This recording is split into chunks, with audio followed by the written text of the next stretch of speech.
What difference at this point does it make? And Japan's main power company admitted today that last year's nuclear crisis could have been avoided. The utility says it knew safety improvements were needed at its Fukushima plant, but it feared political and economic consequences. An earthquake and tsunami triggered 3 nuclear meltdowns. They can tell you what's going on, but they're not telling you what's going on. Fukushima, let me show it to you again. Fukushima, fuck you proper. They stick it in, butt in first, because there's a complete and 100% news blackout about fuck you proper. Let me explain to you about fuck you proper. In case you don't understand, let me put my fucking Horatio glasses on here. Fuck you proper is work like this. Radiation, they tell you it's 200 times the normal limit.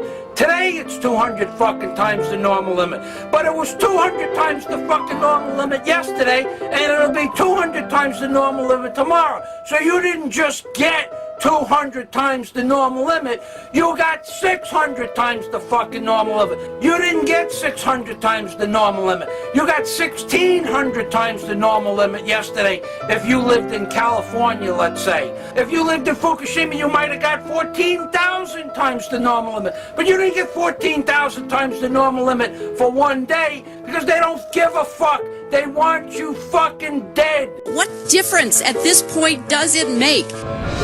I believe that what makes Hillary is something that just few leaders in the world have, and this is the inner compass and a deep understanding of right and wrong. And this is what makes Hillary a leader. Bet on the side of human rights, human dignity.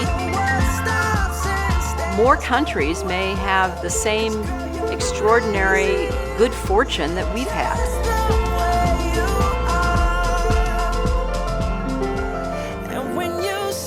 Someone who knows a thing or two about political comebacks, I can tell you, I don't think we've heard the last of Hillary Clinton.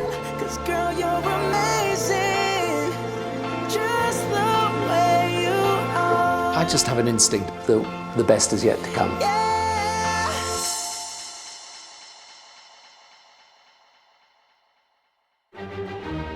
Seattle was loaded with hot particles, as it was over Tokyo in April and May. Okay, so Annie, explain to the audience what is a hot particle and what is it composed of, and what can it do once it gets into the body?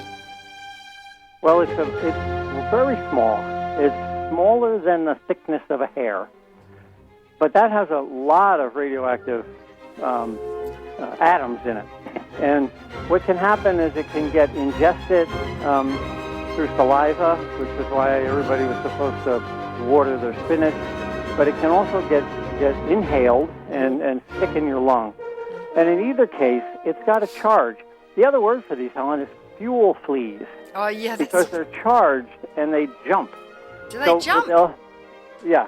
You'll see them jump to a charged surface. So these fuel fleas or hot particles have made their way across the Pacific, and at least the data for the Pacific Northwest indicates very high concentrations. About the average person in Seattle, well, the average person in Tokyo breathes in about 10 hot particles a day, and the average person in Seattle breathes in 6. So they're really, despite the ocean in between, there really wasn't much difference. So are they composed of plutonium or what are the elements in the hot particles, Arnie? Well, we're seeing plutonium, americium, and uranium, which are very heavy. And we're also seeing strontium and cesium, which are quite heavy, but not as heavy, and all of which emit a very powerful, either a beta ray or an alpha particle, and they slam into the internal tissue and disgorge their energy in a very small area. But they do it and do it and do it again and again and again as they decay. So it's an irritant in your lung or an irritant in your bowel or in your pancreas. Or liver. Some wind up going there. Bone, yeah. Yes, correct. And so that constant irritation over time can cause a cancer. Well, the truth is, if you inhale 1/1,000,000th of a gram of plutonium, and it stays in one place in your lung, and it does for, months or years. There was almost half as much radioactive tiny particles called hot particles in the air in Seattle as it was in Tokyo. And yet we're turning off the United States radiation detector. Why is the Environmental Protection Agency turning off the monitors? Well, I wish I had a secret memo, but yeah. I think you've hit it on the head that there's a lot of industrial people who are concerned that they don't want this thing to frighten people. But in fact, I mean, you understand hot particles, and the air over Seattle was loaded with hot particles.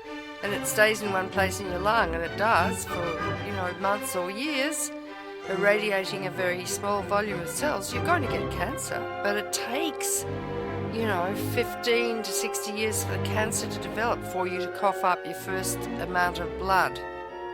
Well, I think that's what the industry was counting on. You know what? By turning off the monitors and saying everything's fine, they realized that, 30 years from now or 10 years from now, if you get a cancer, it's impossible to trace that back to Fukushima. So it was a good way of, like an ostrich sticking her head in the sand, just hoping it would blow over. What difference at this point does it make? All right, is it? What are you going to do about it? How about some... You know what? They got that special sushi in Japan made out of the blowfish. If you eat too much of it, it kills. Goes down to this asshole's office and serves him a nice luncheon of deadly sushi. How'd you like that, asshole?